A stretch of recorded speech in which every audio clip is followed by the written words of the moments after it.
Can you see that? Zoom in. I didn't have a shirt, but I have my little sexy Velma in honor of what we're talking about today. My sexy Fred is at home. You have a sexy Fred? Yeah, from the cousins also. Let's get this out of the way. It's not as bad as you heard. And I know you were probably coming here to hate watch somebody that also hates this with you. Don't click off the video. Don't click off, because we do hate it. Well...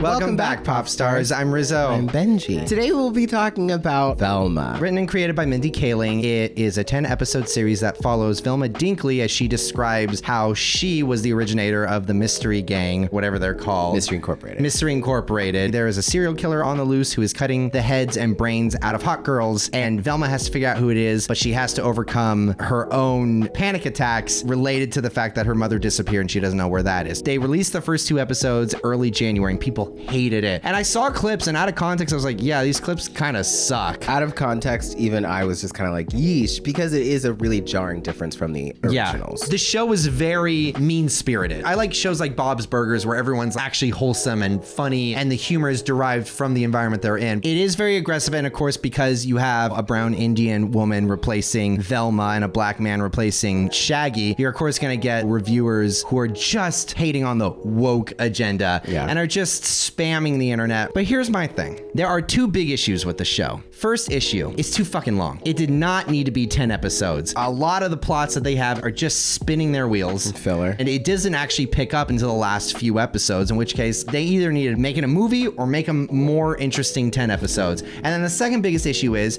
it's not funny. At least it's not specifically funny to the show or to what's going on. There's a lot of cut and paste things that you've seen or heard in every other adult animated cartoon. I mean, I genuinely maybe laughed out loud like a handful of times. Did you have to check on what your level of laugh out loud was? Yes. And there were funny jokes, but it's marred with all of this I'm just gonna reference something humor. So help me, Shonda Rhimes, I do.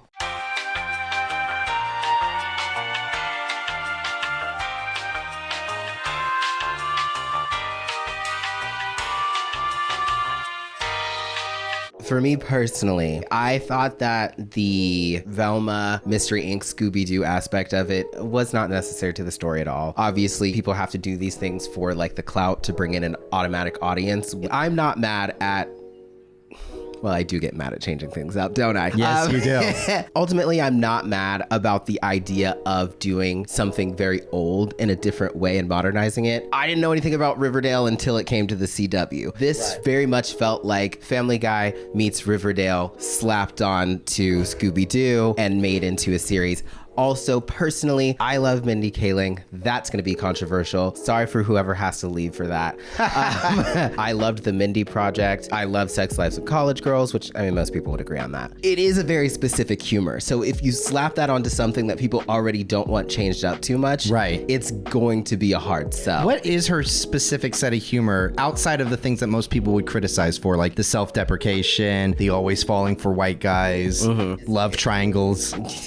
Love triangles are always fun. It's very referencey. It's very break the fourth wall-ish. All of her lead characters tend to be obviously a reflection of her, which people don't like, but those characters tend to be very pop culture obsessed, so they make a lot of pop culture references, which, surprise, that doesn't bother me because that's my entire life. It's definitely offensive in the way where it's just a big name person who clearly doesn't give a crap about the source material, at least beyond the fact that she probably did find a queer icon in Velma. She's still not even queer as far as I know.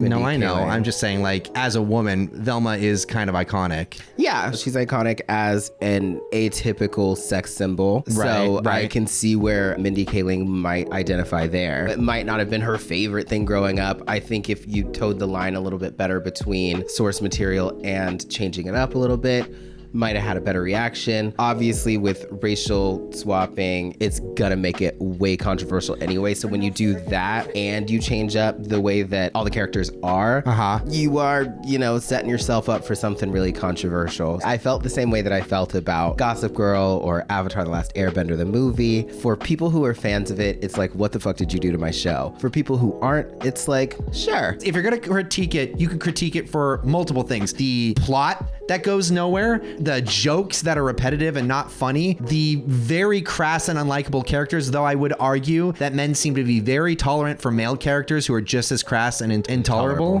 than they are for for a woman brown character. Yeah, we seem to be very forgiving for male characters that are brash, in your face, arrogant. Yeah. But for some reason, the moment a woman does it, they're like, she's unlikable. Walter White's unlikable. Rick is unlikable. He's an asshole. And the show constantly calls him out on that. And everyone said, yeah, but he's smart. Technically, Velma's smart too. Maybe not multiverse smart like Rick, but at the end of the day, these shows, they can have asshole leads. Yeah. The kind of point in the series was for the character to be pretty unlikable because she's selfish and a little bit narcissistic. Right. If you say this is the worst thing to happen to Scooby-Doo, you're lying to yourself. What's the worst thing? I'm not even gonna say there's a worst thing. While some people might love What's New Scooby-Doo, other people love a pup named Scooby-Doo. I came in on Scooby-Doo on Zombie Island, and I went all the way through Witch's Ghost and Cyber Chase. Like, those are my Scooby-Doos. And then some people might say, no, it's the OG. That's all where it's at. So there's always a new Scooby-Doo. Yeah. And there's always somebody complaining about it. Like, there are people who are fans of Scrappy-Doo. I could say that Scrappy-Doo is the worst thing that ever happened to Scooby-Doo, and you're gonna have a handful of people come at me in the comments and be like, actually, I kind of like Scrappy-Doo, and they did him dirty in the movie. There are aspects of the final episodes that deal with issues people had in the first, to which I say, yeah, maybe this should have been like a 90-minute movie. Like, cut out all the unnecessary plot points and then just kind of keep it tight. People would be offended, but then they can get over it because it's a one-off movie and Yeah. they don't have to worry about it continuing for a long time. But then again, fuck them. Make your content. If you got the means and the connections to make a show however the fuck you want, ruin somebody's shit. Who gives a fuck? Now, I will say I understand how a show like this is offensive, especially in the wake of all the actually good animated shows that were not only canceled, but scrubbed off the internet. Those shows were made and written by people who truly love and appreciate the art of animation. And then in comes this just crass, gross, repetitive show that I did not get the feeling that I was watching someone's passion project. I got the feeling I was watching another Mindy Kaling project slapped with her face on, which is not offensive. And I don't think it would have been as offensive had it not been produced by HBO Max weeks after they had axed so many shows, including Summer Camp Island. Gone. Does not exist anymore. Had that not been the case, it would have literally just been one of those shows that was like, oh yeah, sure, that was kind of annoying. I liked that we got to center a queer couple as the leads. I really enjoyed Daphne's character. I thought that was a cool character design too, and I like Constance Wu. Oh, love Constance Wu. I think she was a fucking badass. I loved watching her kick ass in that Girls to see who's the least vulnerable. It was ridiculous. Some of the shit is so ridiculous, but it was funny. Like the kid who gets his fucking leg cut off and they stick with that. I was like, oh, we're not doing the cartoon thing. He literally for the rest of this is going to have a leg that is not even, they don't even give him medical attention. It's just off for the rest of the show. Did they need to be so hypersexual and also be playing high school students? No. Not necessarily. Will I still vicariously watch and be like, what if my high school experience was this edgy and interesting?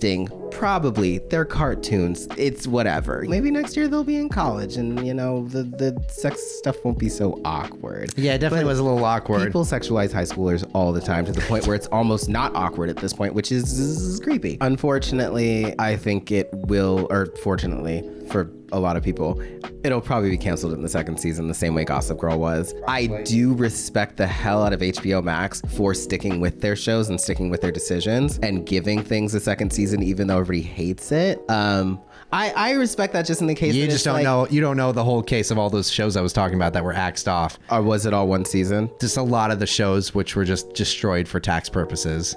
Like one season wise though? Yeah. Yeah. Well, never mind. I guess when it's something where they've actually had to pay for licensing rights, they'll work harder to keep it because they're like, oh, so much money. So never mind. I take that back, but I do still want to be sponsored by HBO Max. Controversial. I laughed at some of the self-referential humor. I laughed when Norval said, I think it has something to do with drugs, which I hate. it's stupid. I get it. If your show that you actually like was canceled and this one survived, I'd be fucking mad at this show too. I am kind of mad at this show. That being said, it's not the worst thing that happened. I'm gonna go on a little rant. Can I go on a rant? Go on. Here's my rant. Take your time, Pastor. Here's my fucking rant. Did you watch the 2002 live action Scooby-Doo? Because let me tell you, if you're complaining about a white boy who's stupid and not the best leader and kind of dumb, Are you talking about Freddie Prinze Jr. or are you talking about Glenn Howerton? What's okay? A Daphne who's kind of dumb and is very one-dimensional and just kicks ass and that's it? Are you talking about Sarah Michelle Gellar or are you talking about Constance Wu? I wouldn't say Daphne was one-dimensional. I'm just saying, everything that I've heard people complain about this show, I'm like, yeah, you could technically say that about the movie. Freddie Prinze Jr. was an idiot. You know, he happened upon moments of greatness the same way that this Fred happens upon moments of greatness. Yeah. But he's not like the leader that you've seen in the actual Scooby-Doo movies, who's like, that Fred's actually good. That Fred's smart. He's calculated. He's a nice guy. Yeah. And I get that if that is your favorite version of Fred, you would hate this version of Fred. But do not claim that this is the first time Fred's been ruined. That's the shit that gets on my nerves. And I get it because you're just trying to get people to click on your video. I will say, I can agree that it's the worst thing to ever happen to Scooby-Doo because he's not even in it. Is that the worst thing that happened to Scooby-Doo? That fool got X'd out of his own show. That's terrible. I won't argue that spread over 10 episodes, it was a stupid mystery. Because again, this really should just been a much tighter scripted movie. I will argue that if you're telling me that the plot and the resolution to this mystery was stupid, then you've not watched Scooby-Doo movies before. Half of these plots are so stupid and you go along with it. That's the charm. I actually was slightly impressed with where the mystery went. I kind of guessed who it was, but I did not guess the motivation. And then of course I went online and I saw people commenting like, it's so stupid. Why would they do this if they could also do that? Don't disagree with you. Also, watch the original. Watch any of the original episodes. They're all stupid. You can pick apart anything. I think that's what I wanted to do with this video. This video was not about defending Velma as a good show. If you hear the name Mindy Kaling and your skin recoils, don't watch it. But if you watched something like the Mindy Project and enjoyed it and you still enjoy it, you'll enjoy this enough. You will like it. And finally, if you're wanting to come on here and tell us that we're wrong, that we're stupid, that we're pushing the woke agenda, all I have to say is actually you're pushing the woke agenda. I wouldn't have fucking watched this show had it not been for all you guys complaining. I'm serious. Literally probably would have forgotten about it. I didn't even hear about it until nobody heard about it until you guys complained. This show only got renewed because you hate watched it. And then spread the views. Yeah, HBO doesn't care whether people are hate watching or watching. All they see is views. You did this. You did this. You pushed the woke agenda. So if you don't want the woke agenda pushed, stop watching, stop talking. Ariel's black now, bitch. Well, this was weird.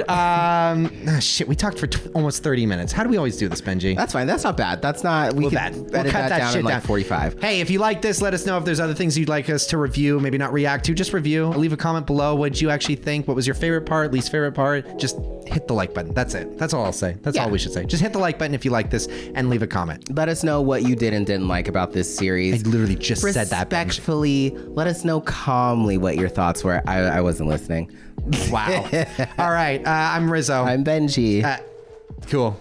Sweet dreams, pop stars. Keep watching. And for anyone out there who's offended by the way an Indian woman is represented, yeah, fair. I mean, like, you don't have to hate yourself all the time, Mindy Kaling. You can like brown men.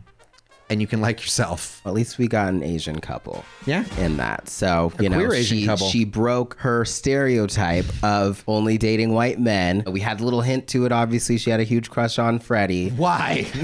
He was cute. Were you sexually attracted to Fred? No. Oh my God. Benji.